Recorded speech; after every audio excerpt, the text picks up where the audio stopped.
Ja a prop de Nadal, en la missa del quart diumenge d'Advent a la comunió, es llig açò: Heus ací que una verge concebrà i parirà un fill que tindrà per nom Emanuel.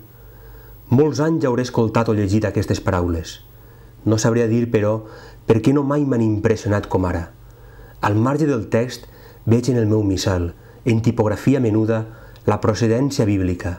Isaïes, capítol 7, versicle 14. Isaïes és una veu que la sentim de molt lluny, però que clara, quan forta i penetrant. Per què de sobte una veu llunyana comença a tindre un so més intens, més pròxim? Serà que ella s'acosta a nosaltres? Serà o serem nosaltres els qui, endinsant-nos en els segles, ens acostem a ella? Jo coneixia la veu d'Isaïes quan trona dolor i sang. Isaïes, profeta de Nadal, un inèdit de Martí Domínguez a la col·lecció Rent.